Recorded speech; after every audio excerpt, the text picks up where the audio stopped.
Sa ikatulo ka adlaw dinhi ko nag-struggle jud tanan, murag nabati na gyud nako ang kasakit sa tibuok na kong kalawasan. Nag-struggle na pud ko sa akong pagginhawa kay murag naay gababag sa akong tutulan sa akong Oh, hi! Hello! Maayong buntag. Alas 3 na sila diri sa kadlawon mo nang mayon kog maayong buntag. Nakita na kong bukog-bukog gamay oh.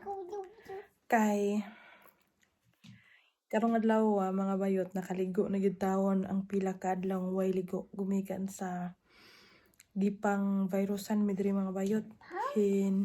Daghan na pud dinhi ang Omicron virus.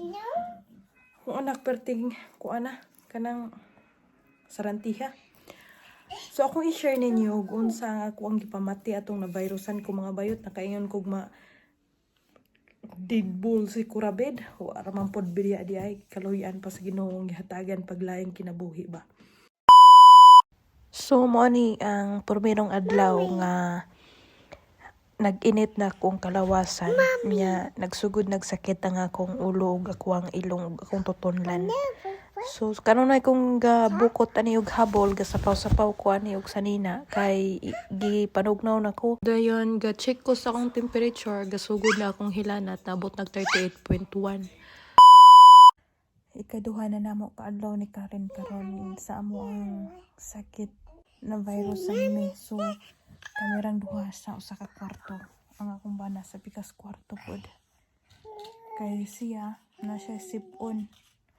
Kami wala mi sipon o bura. Dayon hilanat si Karen, ako ang painom og Panadol. Dayon tambal ba nga ispasok sa iya ang puwet para mawala ang kainit. Karon gadula-dula na siya oh. Mag-alas 3 na sa kadlawon, wa pa may tulog. Say hi, sabi. Dayon sa ikatulo ka adlaw dinhi ko nag-struggle jud tanan, murag nabati na gyud nako ang kasakit sa tibuok na kong kalawasan. Nag-struggle na pud ko sa akong pagginhawa kay murag naay gababag sa akong tutulan sa akong ilong. Ambot di ka kasabot ug unsay na yung nahitabo sa imong kinabuhi. So akong anak anang adlaw gadula-dula na kay nahuwasan na siya sa tambal nga iyang giinom ug gipaslak sa iyang lubot.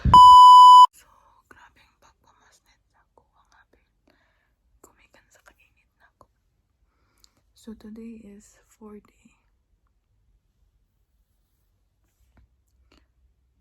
Inubos-ubos na akong hilanat na nasa 37.2. Dili na pud kayo sakit ang ako ang ulo. Pero napagyapon akong sipon o kubo. Sakit akong tutunlan. Sakit kaya gyapon pa akong kalawasan. Hingon ng doktor. 4 to 6 days ko nun maka-recover sa Omicron virus. Lingkod ko diri sa lingkod ko diri sa lugkay. Init kaya ako ang likod o kinigda. Unya, di ko ganahan sa bangko kay walay sandikanan. Nga ako sandig, pukutok na ako sa semento. Pasensyahan na ako. Pasensyahin ninyo akong tingog kay nawala-wala akong tingog sa akong ubo. Mo nag-iingon nga laban inaan. Akong tingog nawala. Gabi ning istorya ko sa akong anak. Di mo gawas akong tingog sa kasakit sa akong tutundan. Partang sakit na yun. Maragi tonsil. Namasnit ako ang habilo. Tawa. Nagsamad-samad. Gumikan sa kainit.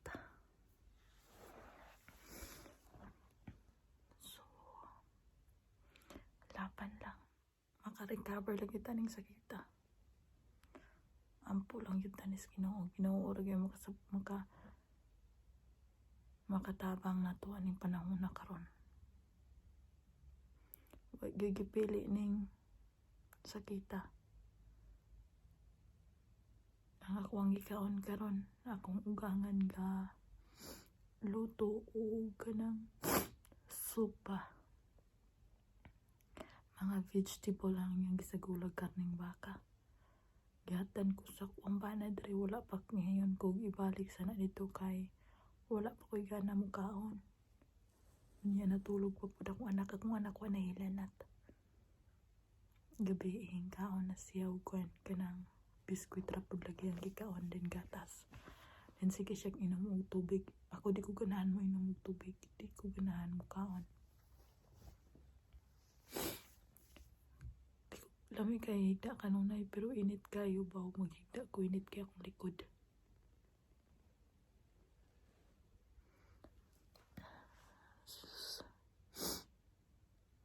Sakit kayo nga niya. Ilong. Ang ilong ni tabib ng murag kinalubog po paluwa na gyud na ingon na gyud ni kuan. Bato nga dakdakanan og maglaba. Di na mapurma. Akong ba na hinani ganina hinlantaw na ako naluoy. Iya kong gigakos ingon siya og kanang kaon na tawon. Pagpakabaskog nagila ko.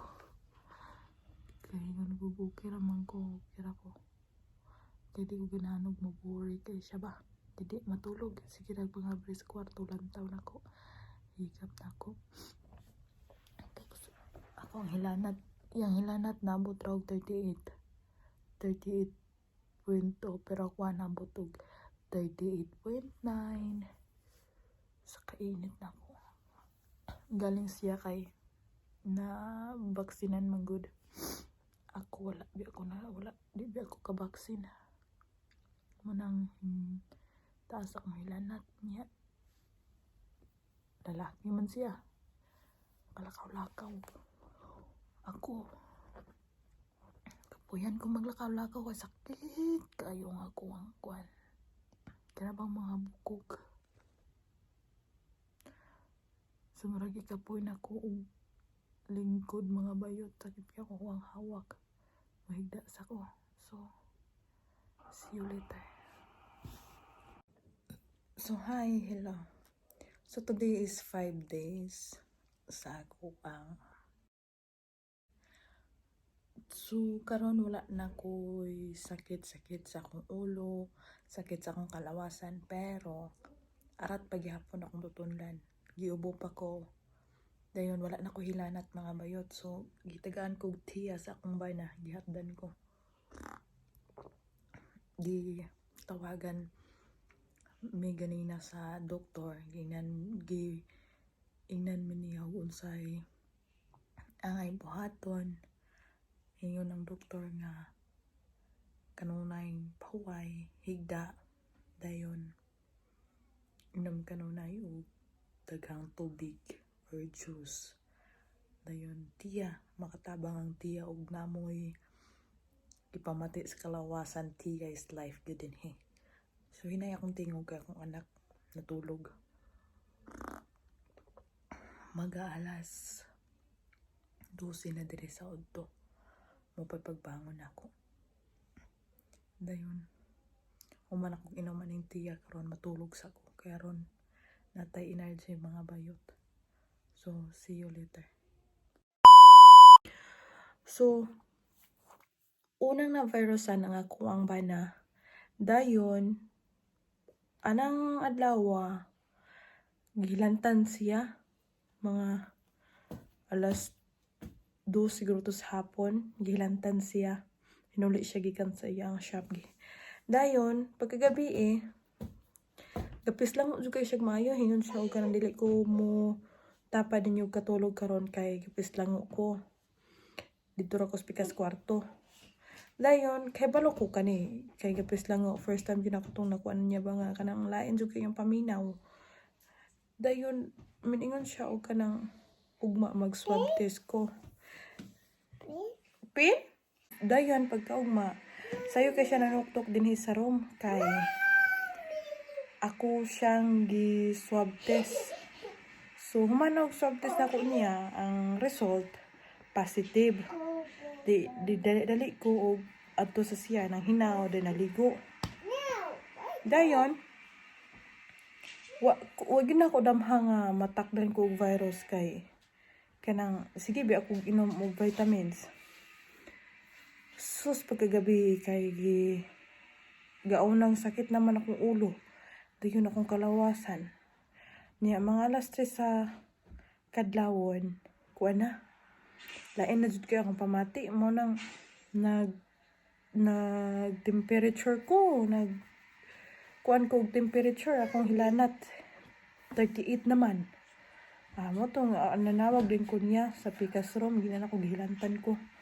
Dali siya sulod dili. Akong gipainom og tambal.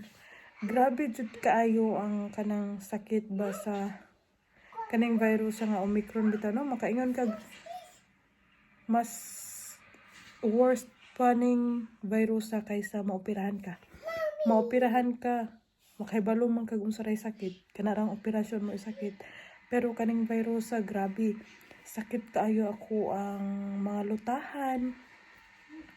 Anya kanang maabot na sa time nga kanang sakit na kaayo iginhawa ba imong tunlan itulon og laway imong ilong barado na dayon way lami ikaon mura kag nalipong basta tumoy ra sa buhok laging way sakit kapoy jud kay imong lawas then ug muhigda ka init kay imong likod